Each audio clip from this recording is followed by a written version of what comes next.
আসসালামু আলাইকুম প্রিয় দেশবাসী এবং সারা দেশে থাকা জাতীয় নাগরিক পার্টি এনসিপির সংগ্রামী নেতাকর্মীবৃন্দ এবং শুভাকাঙ্ক্ষীবৃন্দ, আজকে আমরা জাতীয় নাগরিক পার্টি এনসিপির 1 বছরের পথ চলা সম্পন্ন করলাম। আপনাদের ভালোবাসা, সমর্থন, দোয়া, আশীর্বাদে জাতীয় নাগরিক পার্টি এনসিপি তার 1 বছর পূর্তি পালন করলো আজকে 28শে ফেব্রুয়ারি।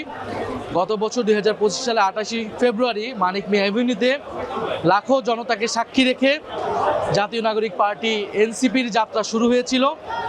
আমরা বলেছিলাম একটি নতুন বন্দোবস্ত, একটি নতুন রিপাবলিক আমরা গঠন করতে চাই, যে এরকম বাংলাদেশটা হবে বৈষম্যহীন, গণতান্ত্রিক, অন্তর্ভুক্তিমূলক এবং ইনসাফ ভিত্তিক একটা বাংলাদেশ আমরা প্রতিষ্ঠা করতে চাই।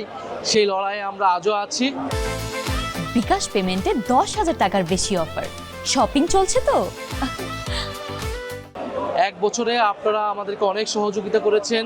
সারা দেশে নেতাকর্মীরা আপনারা অক্লান্ত পরিশ্রম করেছেন। আপনাদের পরিশ্রমের ফসলেই আমরা আজকে 1 বছর পার করেছি। সারা দেশে আমাদের জেলা কমিটি, উপজেলা কমিটি হয়েছে, আমাদের সহযোগী ভাতৃপ্রতিম অনেক সংগঠন গড়ে উঠেছে। প্রবাসে থাকা ভাই বোনেরাও আমাদেরকে সহযোগিতা করেছেন। আপনারা যদি এরকম সহযোগিতা, সমর্থন আমাদের প্রতি অব্যাহত রাখেন, ইনশাল্লাহ আমরা আগামীর দিনগুলোতে যে স্বপ্ন, যে প্রতিশ্রুতি, যে আকাঙ্ক্ষা নিয়ে আমরা জুলাই গণ অভ্যুত্থানে লড়াই করেছিলাম, যে আকাঙ্ক্ষা নিয়ে এনসিপি শুরু করেছিলাম, সেই আকাঙ্ক্ষা আমরা বাস্তবায়ন করতে পারবো ইনশাল্লাহ। আজকের এই 1 বছরের পূর্তি উপলক্ষে আমি জুলাই গণ অভ্যুত্থানের সকল শহীদদেরকে স্মরণ করছি শ্রদ্ধার সাথে। সকল শহীদদের আত্মত্যাগের কারণেই আমরা এই বাংলাদেশ এবং জাতীয় নাগরিক পার্টি এনসিপির অগ্রযাত্রা। এনসিপি তারুণ্যের শক্তি, কিন্তু ধারণ করতে চায় সবাইকে নিয়েই বাংলাদেশ আগাবে। এনসিপিতে যোগ দিতে পারে যে কোনো বয়সের লোকেরাই।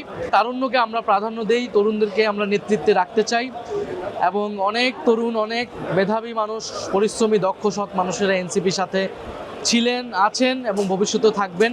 এবারে নির্বাচনে এনসিপি 6টি আসন পেয়ে জাতীয় সংসদে যাচ্ছে। আমাদের কাজ এই জাতীয় সংসদকে সংবিধান সংস্কার পরিষদে রূপান্তর করা। আমরা জানি আমাদের সংসদ আমাদের স্থায়ী ঠিকানা না, আমাদের স্থায়ী ঠিকানা হচ্ছে জনগণ এবং রাজপথ।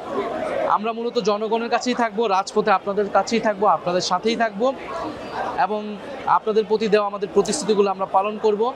আপনারা আমাদেরকে এবারে নির্বাচনে অনেক সহযোগিতা করেছেন। প্রায় 21 লাখেরও বেশি ভোটার আমাদেরকে ভোট দিয়েছেন। আমরা হয়তো আরও ভালো করতে পারতাম, কিন্তু ইনশাল্লাহ যতটুকু আমরা পেয়েছি, আমরা এই 1 বছরের ব্যর্থতা, সীমাবদ্ধতা, অর্জন সব কিছুকে সামনে নিয়ে আমরা সামনের দিকে আগাচ্ছি। আমরা তরুণদেরকে আহ্বান করব, আপনারা আসুন, এনসিপিকে শক্তিশালী করুন। এনসিপি আপনার কথা বলবে, আপনার কণ্ঠস্বর হয়ে উঠবে। সারা দেশের জুলাই গণ অভ্যুত্থানে যে সকল তরুণরা রাজপথে ছিলেন, আপনারা এনসিপিতে যোগ দিন, এনসিপির সাথে থাকুন। এনসিপির সাথে অনেকে ছিলেন, আজকে হয়তো নাই, আমরা তাদেরকেও স্মরণ করছি। তাদের পরিশ্রম আছে এনসিপি গঠনে। আমরা তাদের প্রতি আহ্বান দাঁড়াবো, এনসিপির দরজা সকলের জন্যই খোলা আছে। আমরা সামনের দিনগুলো আমাদের জন্য অনেক চ্যালেঞ্জিং, সংকটপূর্ণ হবে। আমরা স্থানীয় সরকার নির্বাচন এবং আমাদের তৃণমূল সংগঠনে আমরা জোর দিতে চাই এবং আমরা ছাত্রদের সংগঠন, যুবদের সংগঠন, নারীদের সংগঠন, শ্রমিক সংগঠনকে আমরা শক্তিশালী হিসেবে গড়ে তুলতে চাই। আপনারা আমাদের জন্য দোয়া রাখবেন এবং ফ্যাসিবাদ প্রতিরোধে, বিচার সংস্কারের দাবিতে আমরা সবসময় আপনাদের সাথে আছি, রাজপথে আছি, সংসদে আছি। আসসালামু আলাইকুম।